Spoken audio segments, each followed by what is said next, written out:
Olha, tu teve que consultar. Oh, vai, vai.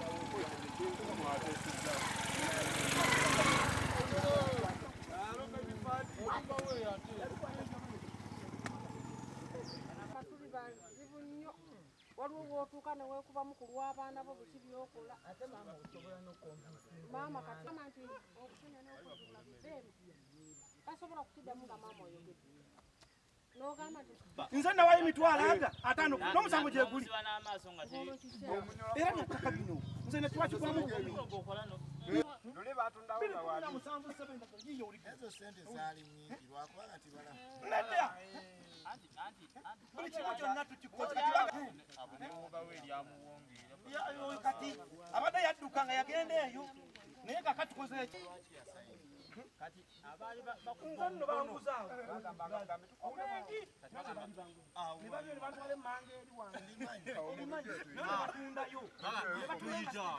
kasooli bamwokya naye wuno agaye kata Stephen yamukuula uyayogedde ati bali tumunoonya bibeere mu layini abikuula nti ayogedde yagenda obikuula kati wetugenda okwaka naye ajja agambe ajja n'abijjako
Iri mu layini.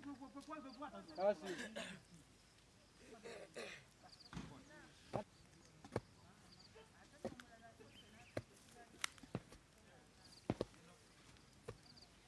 balina bifeeke bya Musa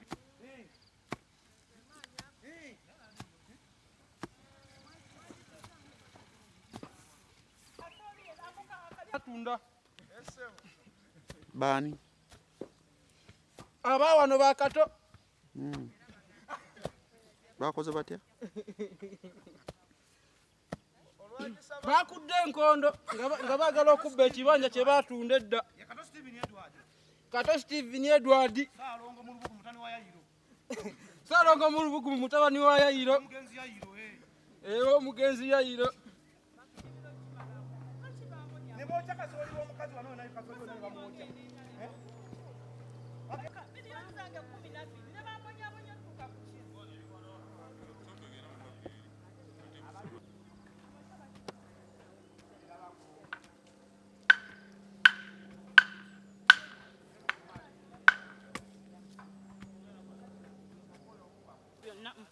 Byonna babyokya. Sengenge yenna ne bamukumako omuliro. Tetulina court order yonna etujja wano. N'emmere yange yonna agyonoonye. Buyambi bannange. Era mbadde nkayinda kaali kadduka. Chairman uje zene defense. Nawe bali. Ate defense yaliwo ebintu. Ntozira.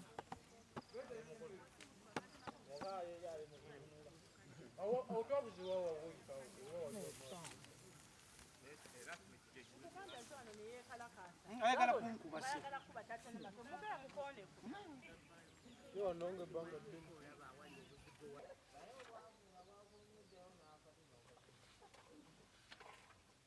WhatsApp zonna ze yansindikira zonna gye biri ku poliisi oyo yennyini oyo.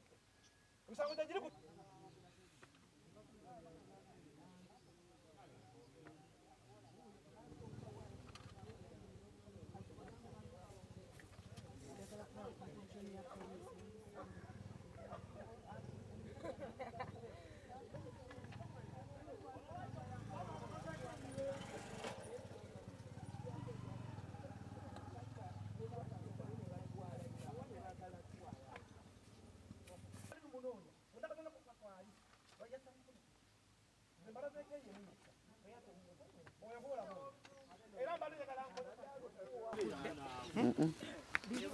Biri wali ne Sengenge wuli wali bamutadde wali ne Buloka ziri wali ze bakola ki?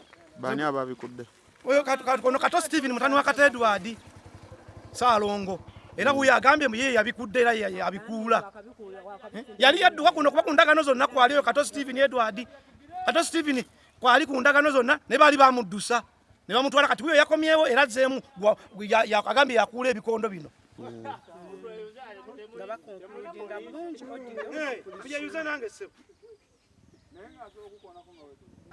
Bikondo bibiro byonna babikuddemu babikuulamu byonna ne kasooli wange enena ne bamukumako omuliro Sengenge yenna ne bamugjamu ne bamukumako omuliro kasooli yenna ne bamwokya okutuuka ku kino yenna naggwawo muwogo yenna bamukudde-kuddemu yenna muwogo wuuno yenna bamukudde-kuddemu omusango guli mu kooti nagulawo 217 era tebabanja miliyoni zange 12 nenzibawa nga bonna kwebali endagaano weeri Nakanwa Alisi yakola endagaano Luberenga Moses kwali mutabani waabwe Kato Steven kwali Namitala Ajala ne Namatovu Aisha bonna nemba wa ssente miliyoni zange 12 nenzibawa tuli mu kooti Saalongo nassaako ekinkumu Nakanwa Alisi mukyala we yawandiika endagaano emisango giri mu kooti fayiro yange ya poliisi yabula namulopa ogwa malicious damage okwonoona ebintu byange bino byonna fayiro ya poliisi ne bagibuzaawo oyo kanso waabwe Luberenga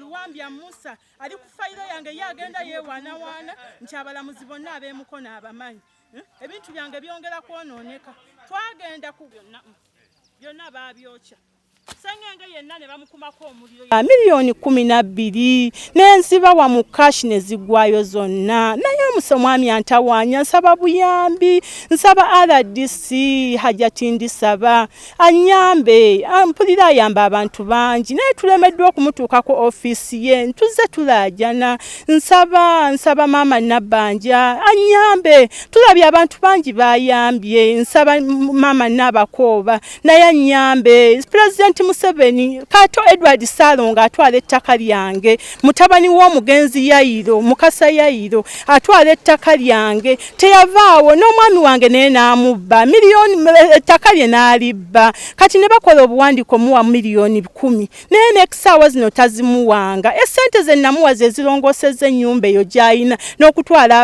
abatabani beebweru akayumba kaali kakyuyi kimu naye kanso Luwambya Musa kubanga baamusuubiza okutwala Poloti eyo eyange n'ebyo eriranyeewo kati byagala kubuzaabuza fayiro yange abuzaabuzizza nnyo Kato buli kaseera agamba looya wange yamanyi Luwambya Musa amanya gange nze Nanyonjo Aisha nagula ettaka lino ku Kato Edward Saalongo abeera mu Lubugumu Nakisunga sub county district y'e Mukono nali mugulako ng'ennaku z'omwezi 19 ogw'omusanvu 2017 ne musasula miliyoni 12 ne tukola endagaano Nakanwa Alisi mukyala we yagiwandiika era ne kugendako abajulizi mutabani we Luberenga Moses Kato Steven Nakanwa Alisi naye n'agendako Namitala Ajala Namatovu Aisha ne mwami Kasozi omwami wange ku ndagaano kwali ne buloka w'ettaka Kizito Beria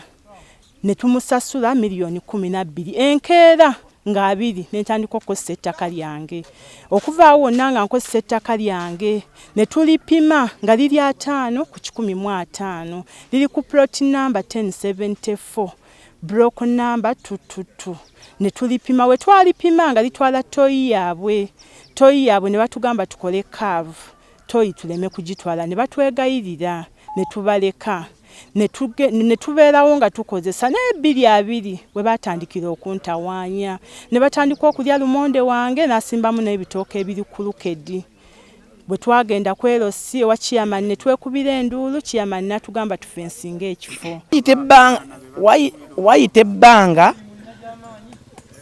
bagenda okulaba Aisha Nanyonjo naye n'ekyapa kyafuna tugenda n'ensonga twaliswala ku LC ne bakkiriza nti yagula ku LC nga chairman babo obutuuka n'abwayinza okugamba wayite ebbanga atali batandise kusimbawo bitooke ne twebuuza 2019 banga eyo na myaka 2 bakola kibasirise tebalina musango baali bawaabye Lwagira nga basimba bitoke nga tubajja nga tugenda kwero sero singa nga mugamba ne tujja naye nga nti nedda wano mwakiza nti bagulawo siwawo ne tukolewo ne tusibawo ng'ebikondo twali twabisibawo ne babijja ne babikuula ne batabani be ne tubizaawo paka bamukola tumutwala ku poliisi emukono twala ku poliisi emukono nga tumuwaidde criminal batuuka eri twamanya senga bwe zaakyuka ne zidda mu civil ate nga bawabira ffe okusalimbira ate mu kifo kye baatuguza dde kye baguza omukyala wange 2017 awo musango gwadduka speed criminal gwe twabwaba n'ayimirira civil okugenda okugira kuti ng'omulamuzi Tadeewo agusaze nti no gusinze Aisha Nannyonjo era bwatuuka awo ne tujulira mu era guli mu high court tulindiridde lunaku omuzegi mu 5 obugenda okuwulirwa naye tuba tuliawo kati emirundi gyonna yakamenya ebikondo by'omukyala emirundi 4 ne kuno twabadde tuligwa no leero ngera nga waliwo abetenga tukanti ebikondo kuba atuze bano bakimanyi ffe Mukyala Nanyo yagulawo abatukubye esimu nti ebikondo buno babijjeewo n'emmere bayikoze eki bagikudde gye wasimbamu kwe kudduka mangu twekubira omulanga kubeera omukyala eno tufuna obuzibu bw'amaanyi nnyo abantu batuli ba ku kitundu olina otola ssente najja nakunomuwa ssente naye olumala ayise ebbanga ngalabanga eyakuwa obuwi n'akwefuulira obuzibu obuliwo ssente za kikazi omukazi yakola ssente yakolera mu kiveere ye wakufamu ya Van Zanten bwefuna obusente bwe n'abusoomu yensonga lwaki embeera eno weeri twagala banne tuyambibwe hajati ndisaba government bonna abali mu government banne tuyambibwe omukyala adizibwe ettaka ye kuba bwino yonna buli ndagaano zonna tuzirina naye era ogira yekweka olujja nefuula agudde eddalu najja nakoona ebintu omulalu ne leero kati yewuye bakugulawo ndi adduse era asindise baana bebazeewo abantu tebalina kyebanyi ku bintu ebyo ku baana abamu bajjawo nga omujulizi ate kwe bali ku ndagaano ezo kyensaba bukedde banne mutuyambe mutukwate ku kkubo lyonna Mukulu Kayiira nayo tujja kutuusaako wano ku ground tukulage buli kintu kyonna obutufu bwakyo okuba nti tutaka twaligula 2017 era ffe tukyaliwo kati bubagala kutujjawo ne buloka weeziri omukazi yagulawo n'agula kasita banje wadde n'ekikumi yenso nyanze Kasozi James nga nimutuze wa mu Lubugumu ono kanze bba wa mukyala Aisha Nannyonjo naye ssebo twali tuli awo mu mwaka gwa 2017 mwezi gwali gwa 8 omwami bamuyita Mukalazi bamukazi bali Mukalazi najje kana agamba nti yali atera okunfuna ennyo ku bufo nangamba Mukulu Kasozi oyagalawo kwa okugula waliwo batunda ne mugamba nti tudda wanti ewo mugenzi yiro waliwo mwambe mutaka Edward Salo nga atunda ettaka konze bunene bwenkana kinti 5 ku 10 olwagira ne mugamba nti yo nti kale tujja kulaba nja kubuulira mukyala wange yali ali ku mulimu akola ku Royal Van Zanten gye yali akola bwe yakoma okubanna kito nti bali bamuwadde ku busente obwe yali akoleddeyo ne muwe ekirowoozo ky'okuteeka ssente mu ttaka olwagira bwe nakimuguza ne muga nti awantu wali walungi wajja kukola ki wajja kukolera kuba nali mmanyiiwo okuba ndi mutuuze wa ku kyalo kyali tukkaanya ne tujja ne tulambulawo naye ne bakkirizaganya millions 8.5 ku 10 bwe twalikomawo olw'eggulo tuba tuli awo nga batumidde omuntu bagenda mwongerako 5 ku 5 ziba 5 ku 15 era ne mugamba nti omanyi olina ssente ye ne million 8 bali bamugambye ne mwongerako million 5 ziba million 10 na mmeka alina million 7 ne mwongerako million 5 ziba million 12 n'asasula awantu wano cash era n'atandika okuva olwo okukolerawo waayita ekiseera kya mwezi gwalinga gumwaye nange ne banguze era ekifo ekirala era omuntu omuyooyo era endagaano tuziina naye Aisha Nannyonjo yennyini twagikolera bweri bulungi olwamala obwayita omwezi nga gumu nange ne banguza nsente babadde balina ebizibu byabwe tezakola ki tezaamaze balina omwana waabwe agenda bweru sente zakoze eki n'ennyumba nayo baali balina okulongosa ennyumba yaabwe nange ne banguza ploti 5 ku 10 era tukola endagaano nga famire bonna weebali wayita wiki zaali 3 ne baŋŋamba nti ate nze bwe banguzizza mu lujja lwa nnyumba ne bampa bwe baali bamuwa emmanga eyo wansi mu faamu nampaayo ekifo ekirala naye olwokuba nti ali ttaka ate ensene ziteeka nnyo mu ttaka nakkiririza wayita ate weeks 2 aye najja nti awantu yatunzeewo transfer form yazikoleddere omusaveya nga yagala akola ebyapa yali yabisinga ebyapa bya wano baali bamuwa kubesa ttaka yafuna lya kika administrator yamuwa yiika naye nga njawule 10 ku 10 yali bamuwa mu faamu emmanga wano yawesigadde we wali wano mukyala wange we yagula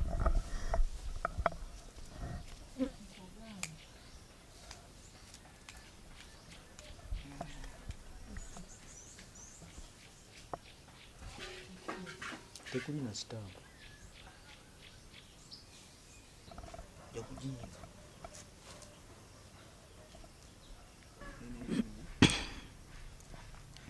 amanya gange Nakanwaagi Alice Nalongo.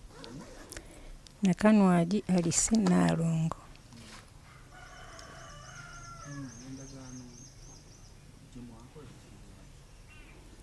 Endagaano yali etaasa mwami oyo nga mukyala we anobye. Najja wano n'agamba taata we. N'abimuyitiramu. Kati nze nali mufumbiro eyo ne bampita. Nimbakolera endagaano. Bwe mmala okukola endagaano ne ngisomamu.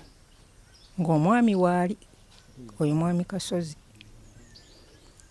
Ninsituka ninzirayo mu ffumbiro. Nali nfumba buugi bwa mwana. Maama we yali yafa. Uli wali first born waffe. Nenzira mu ffumbiro. Nimbalekawo mu ddiiro. Naye n'asituka n'agenda. Nga tampadde wadde 10. Ne bw'abeera waawo. Kubanga yali waawo nga mpandiika. Ne mmala okuwandiika ne mbasomeramu. Omwami oyo tamanyi kusoma. Ate ne mwami wange. Amaaso. Ye kale asoma naye amaaso tegamuganya kusoma bulungi. Nimbasomeramu ne nsituka ne nvaawo. Nze nenzira mu ffumbiro. Kati bw'agamba nti yampa ssente nga aguze mu ndagaano omuzirwa. Zagamba miliyoni 2. Eziriwo. Miliyoni 12. Anvuma nnyo nze. endagaano yogambe bwagikolanga etaasa mukazi we komawo Ssebo. yali anobye Yali anobye nga oyo omwami Kasozi nga biyitiddemu wano taata we. Kubanga omwami oyo yasooka. taata w'abaana abaana Era naye taata we. abamwetaata Mu lulimi olwangu ndowooza Ssezaala kuba yasooka ku muwala wange oyo omukulu. Era omukyalo oyo buli bwajja awanvuma kyova asaagala kumwewa. Anvuma nannangira omwana wange oyo okufa nankaabya amaziga. Era kimuluma nnyo. Simanyi lwakiri takyogeddeeko. Ndowooza baamugambako. Buli lwajja wananvuma nannangira sinze nagamba nayiti abwe wa Kasozi biki. Ate nze sigenda kuva mwami Kasozi. Kyokka ye yafa. Ningamba banna. Okufa yafa azaala jjukira. Era bwe bugi bwe nali nfumbira omwana mu ffumbiro ka bibi. Ningamba omukyalo ono kyava nzijukiza omwana wange okufa. Sinze nayagala. Naye teyayagala. Yalabira awo. Naye omukyalo oyo namukwasa Katonda. tegeeza Kasozi yasooka kwangala wano Omuwala maama w'oyo omwana oyo. ye mama wange kati ono mwana wange Ono muzzukulu wano. Naye nga first born yazaala oyo. Naye akasembayo kali eri Namayiba. Kasozi yamuzaalamu omwana Teyamuzaalamu. Kubanga era byonna ebyo abinnangira. Nze ndi Wangabi. Kasozi Wangabi. Kati omuwala ne mugamba ate nno yanjiikiriza buyiikiriza nalwaza mwannyina w'abano. Adda ku oli omugenzi era naye bambi yafa ali wali Saala. Kati ningenda mu ddwaliro. Nalina woteeri Namayiba nga mwami Kasozi oyo nze muliisa. Kati bwe nagenda mu ddwaliro omwana oli yali yazimba olubuto nga buli wiiki avaamu bamuggyamu amazzi. Kati mwami Kasozi n'akuba ekimmoonyo. Oli omuwala yali mu senior 3. Nze nga ngenze mu ddwaliro n'ava mu ssomero. Yali asomera naawo mu Luwule. Oyo n'amwagala n'ampaaza. Kuno ne kubaako omuzadde n'ajja n'abbira ku Ssaalongo nga nze ndi mu ddwaliro. N'agenda n'abakwata mu muzigo. kati mu bufunze maama mwami Kasozi yajja wa Ssezaala we n'amwegayirira okukola endagaano akomyewo omukazi we owokubiri. Teyandi muyambi gweoyamba otya omuntu gw'otalinaako luganda. Naye olw'okuba yali afuuse ng'omwana. endagaano eno yali egenda kumyawo eti omukyala kumugatta nti amugulidde amugasse.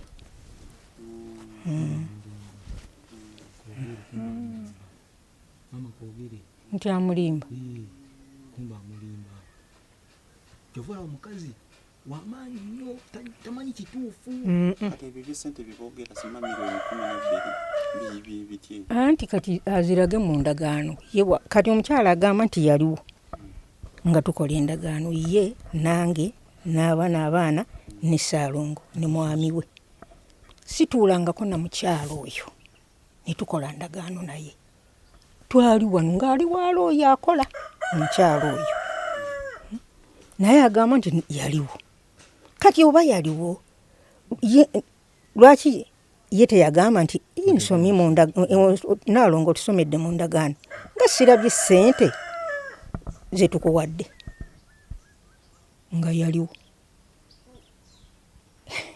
ne mwana wange amanya nzinnakano alisi Naalongo n'endagaano gyeza kooti byonna weebiri mwana wange tiwali kitali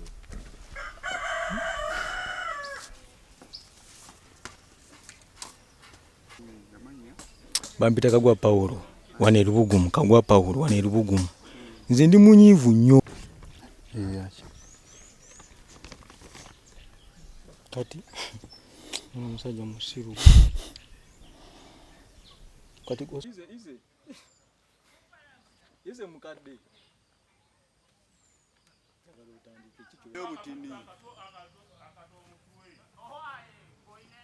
obo butini nja bujjayo mangu mwanditaddewo gali aganene bafuna kino singa gano bwegati singa ge bafuna naye kati obwo ngenda gira bugizi bweti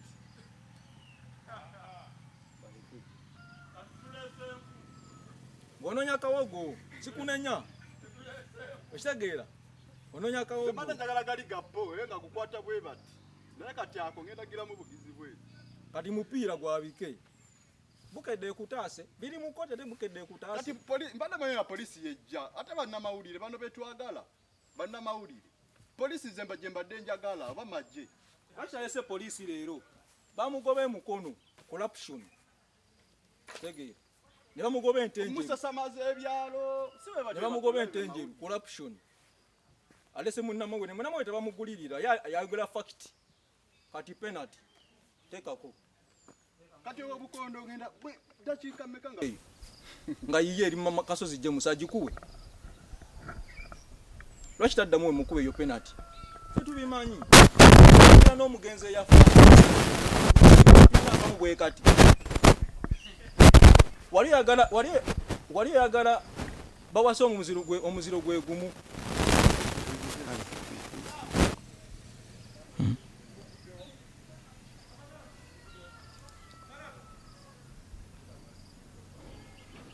ate kyemanyi kati ali ku bunkenke kuba inki gwempaayo wattabu mazima stamp yiro kweri ebintu ebiba biri mu kkooti tulinda bibeere muki nkwatirako bibeere mu kkooti nkwata akantu kano okitegeera tetumanyi lwaki babikudde ffe tetumanyi kuba tebitukwatako okitegeera yalina oteekawo security ye okulaga nti no ffe twagala ave nawo security yaki talina kimwogera ku talina ekinuma n'asibisa muzeeyi ate nga yali amutaasa bino bibeerawo naye tusobola tekudda ku muntu yakutaasa ate n'okola ki n'omusibya ebintu ebyekisiru kulaga mukazi nti alina abakazi tusaba ku buyambi yagamba ayagala agenda Yoweri Kaguta Museveni amutaase ebintu biri mu kooti kituufu asobola okutaasa naye kyali kitya kooti inki kooti si bigambo yakola apiiro lwaki talinda apiiro nekola ki netugiwoza endagano eno enyini eno gundi original judgment n'ekirala omuntu osindika mukazi wo ewa Ssezaala wo embu agula ettaka lwaki gwe omusajja tosituka n'ogenda waliwo ekitali kituufu kikino omusajja Kasozi James taata wange yamuzanyira akabadi ne bakola endagaano kuba oluvannyuma lwa oyo Kasozi James okujja ewa taata wange namugamba muzeeyi nkolera akalagaano akakwatagana nti ngongo zizze ettaka njagala kukomyawo omukazi wange mu ddya. Okitegeera? Ebyo byonna ebigambo yabigamba Ssezaala we. Kyekisinga n'okumuluma muzeeyi. Yamala okukola ddiiro ate talina kikumi eki kyeyawa taata wange nti wakati ddiiro baki. Taata n'agamba kale fayini mukazi we kaakomewo afumbe kubanga nange ndiki ndi wampeta. Kati ate mukazi wa ajjali naye nekye osindika otya omukazi gye wajja omukazi ate gwe n'osindika omukazi wa Ssezaalawo mbw ate nagula wano Poloti nagula ettaka. Bane Uganda twebeererimu. Uganda twebeererimu. Bampita Kagwa Paulo wano e Lubugumu. Kagwa Paulo wano e Lubugumu. Nze ndi munyiivu nnyo. Ddiru gye baakola yajje wa mukadde taata bamuyita Ssemaka Edward taliwo yagenze mu nnimiro. Okitegeera kuba nze mbadde naakajja kati kuki kumakya. Okitegeera ne bakola agreement. Kasozi oyo baamukuza taata we baamukuza nga omanyi ebya family friend mu kumukuza nga nkyali muto nkyasoma sina kye mmanyi. Okitegeera mukazi we n'anoba. Mukazi wa Kasozi teyabaguza. Reason is inti singa yali yabaguza mu ndagaano balitadde sente. Okitegeera naye singa yabaguza bazitaddemu naye teyabaguza tebaziteekamu. Era oluvannyuma oyo Kasozi James yabuuza Ssemaka Edward taata wange n'amubuuza nti lwaki totadde muzeeyi lwaki totadde mu ndagaano ki sente. N'amugamba sitaddemu sente lwansonga mbadde ntaasa muki kutaasa mukazi wakola eki akomewo ewaka mu ddya kubanga taata wange wampeta ate n'omwana abadde bamumanyi nga omanyi family friend. Okitegeera era mukazi we yakwata endagaano eyo n'agitwala ewuwe oba n'agikuba ekifaananyi.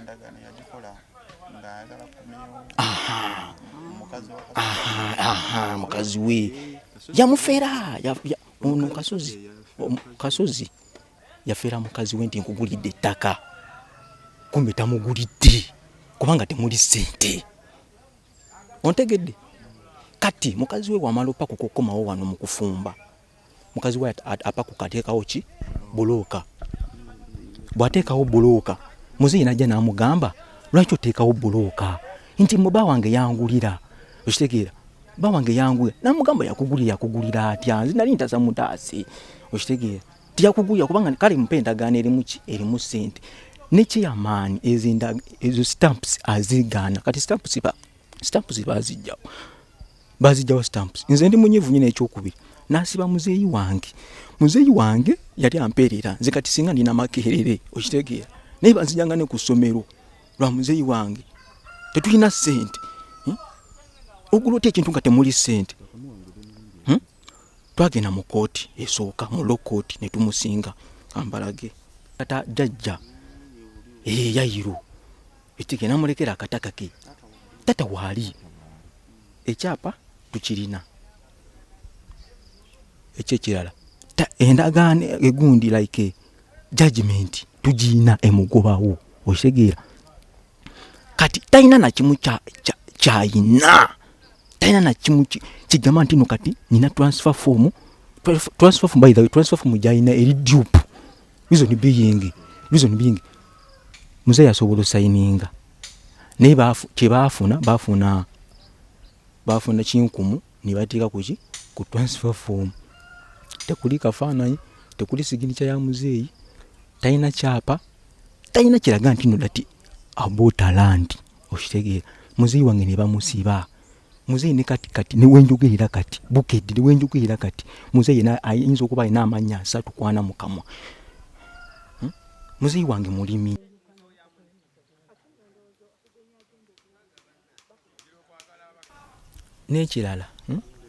N'ekirala omuntu osindika otya mukazi wo ewa Ssezaala wo embu agula ettaka. Lwaki gwe omusajja tosituka n'ogenda? Waliwo ekitali kituufu kikino. Omusajja Kasozi James taata wange yamuzanyira akabadi ne bakola endagaano kuba oluvannyuma lwa oyo Kasozi James okujja ewa taata wange n'amugamba muzeeyi nkolera akalagaano akakwatagana nti ngongo zizze ettaka njagala kukomyawo omukazi wange mu ddya okitegeera ebyo byonna ebigambo yagamba Ssezaala we kyekisinga n'okumuluma muzeeyi yamala okola ddiiro ate talina kikumi kyeyawa taata wange nti wakati ddiiro baki taata n'agamba kale fayini mukazi we kaakomewo afumbe kubanga nange ndiki ndi wampeta kati ate mukazi wa ajjali naye nekye osindika otya omukazi gye wajja omukazi gwe n'osindika omukazi wa Ssezaalawo mbw ate nagula wano Poloti nagula ettaka bane Uganda twebeererimu bampita Kagwa Pawulo wane Lubugumu Kagwa Pawulo wane Lubugumu nze ndi munyiivu nnyo ddiru gye baakola yajje wa mukadde taata bamuyita Kato Edward taliwo yagenze mu nnimiro okitegeera kuba nze mbadde naakajja kati kuki kumakya okitegeera ne bakola agreement Kasozi oyo baamukuza taata we baamukuza nga omanyi ebya family friend mu kumukuza nga nkyali muto nkyasoma sina kyemmanyi okitegeera mukazi we n'anoba mukazi wa Kasozi teyabaguza reason is inti singa yali yabaguza mu ndagaano balitadde sente okitegeera naye singa yabaguza bazitaddemu naye teyabaguza tebaziteekamu era oluvannyuma oyo Kasozi James yabuuza Saalongo Kato Edward taata wange n'amubuuza nti lwaki totaddemu muzeeyi lwaki totaddemu ndagaano ki sente n'amugamba sitaddemu sente lwansonga mbadde ntaasa muki kutaasa mukazi wakola eki akomewo ewaka mu ddya kubanga taata wange wampeta ate n'omwana babadde bamumanyi nga omanyi family friend okitegeera era mukazi we yakwata endagaano eyo n'agitwala ewuwe oba n'agikuba ekifaananyi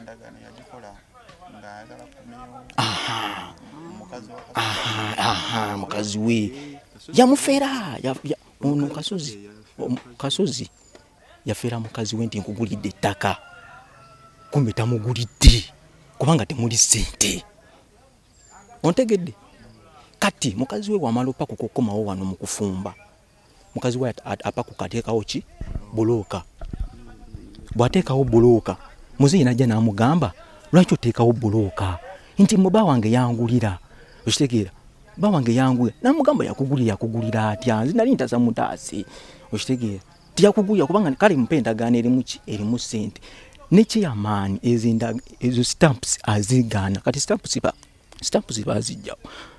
bazijjawo stamps nze ndi munyiivu nyina ekyokubiri n'asiba muzeeyi wange yali ampeerera nze kati singa ndina makerere okitegeera naye banzijjanga ne ku ssomero lwa muzeeyi wange tetulina ssente ogula otya ekintu nga temuli ssente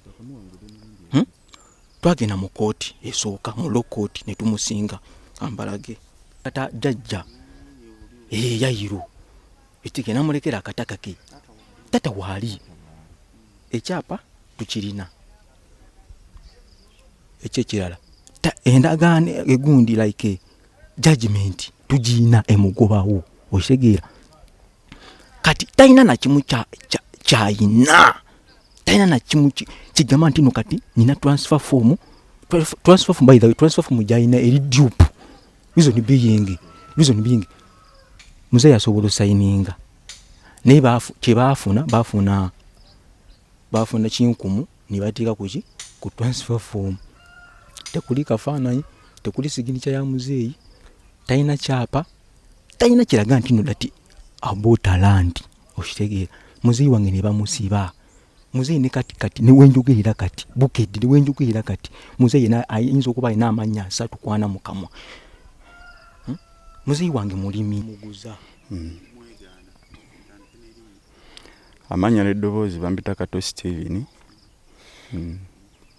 taata wange ye Kato Edward Saalongo mutuuze w'e Lubugumu era tuyimiridde ku ttaka lya Yayiro wano omukulu oyo Kasozi James yalina mukyala we yali anobye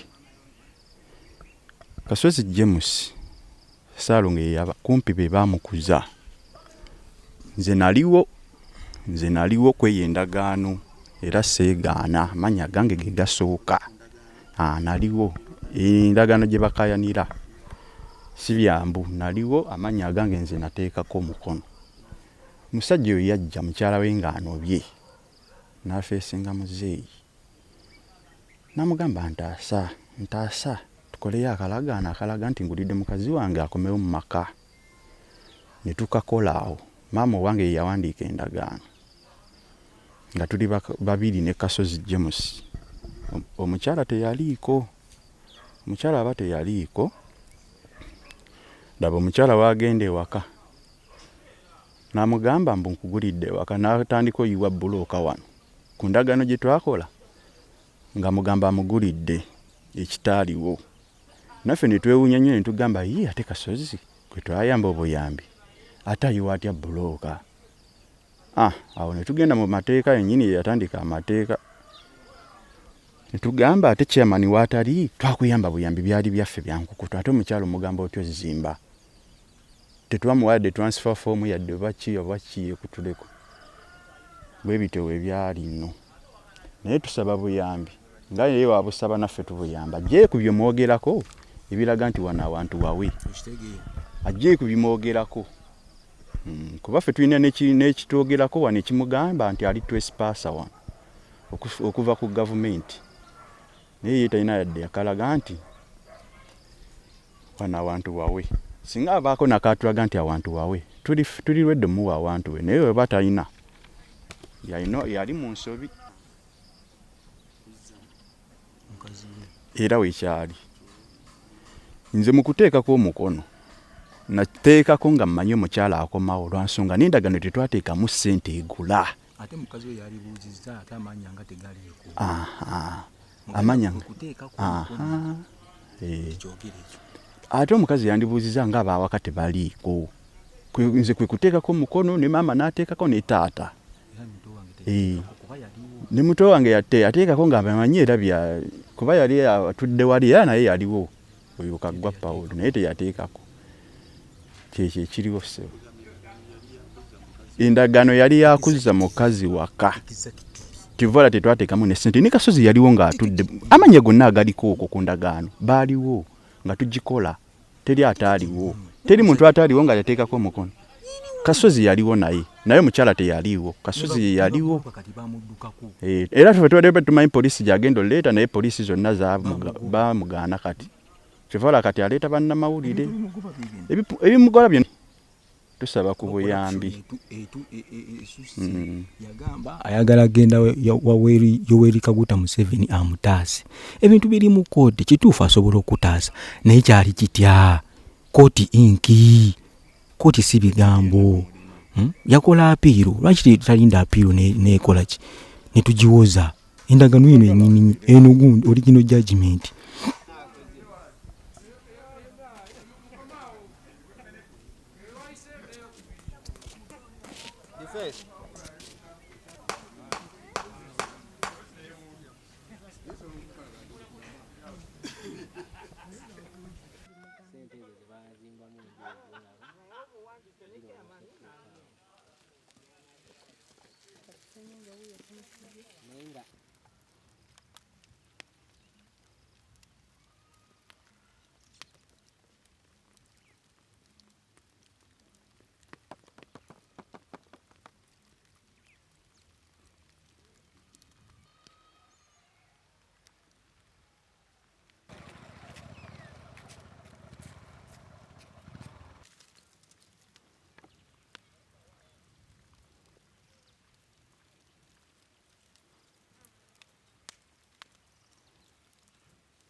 Erinnya Kamoti Robert, ssentebe w'ekyalo kino Lubugumu LC1.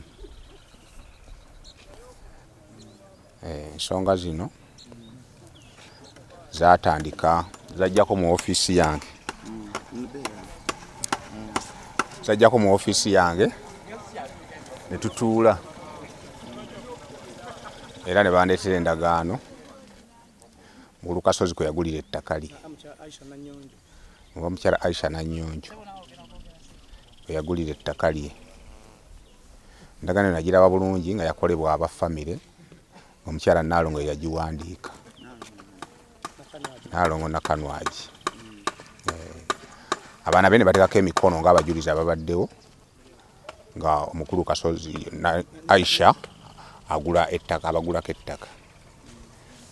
Endagaano yaliko $12,000 ng'eri fuuti 5 ku 150 bwe bunene bw'ettaka eryo.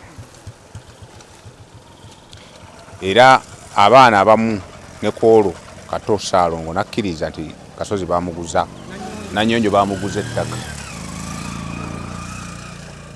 Nale ku nkomerero batandika omwefuulira kitagulanga, sente yabawula buwozi, byali bitya bwe bityo nga baagala omutwalako ekifo kye. Bagenda mu kkooti, ensala y'omusango gye nabako eyasooka, Nanyonyo n'atakkaanya nayo era n'ajulira. So kakati mu kujulira musango kyagenda mu maaso, naye nga ye Nanyonjo Aisha kwali ku gurawundi. Bazze bamusumbuwa nga bakuula Sengenge we, bakuula emmere ye, okutuusa neera lwe bazzemu ne bakuula emmere ye. Naye nga tewaliwo kiwandiiko kyonna kyali kize mu ofiisi yange nga kimugoba okuva ku gurawundi okulima. Wabula ebyayimirizibwa kwe kuzimba oba n'okutunda. Naye ng'omuntu ali ku gurawundi yasigala alima emmere ye era nga kweri. Ate bano abaana abakuula Sengenge ne taata waabwe si be balina okumukuula. Wabula ekiwandiiko kirina okuva mu kkooti bakiteekesa mu nkola, ekijja bakindeetako kopi mu ofiisi yange batandika okozesa gurawundi nga tulabye ku kiwandiiko. Naye ekiwandiiko tukirabangako mu ofiisi yaffe. Kati tewali nsonga lwaki Nanyonjo Aisha bamugoba ku gurawundi ate nga yagiriko, ate nga bagimukwasa bagimulaga nti awo wewe yagula era natandika okulimbawo. Saawa zino ate bamugobawo. Ebintu bye tutayinza kukkiriza.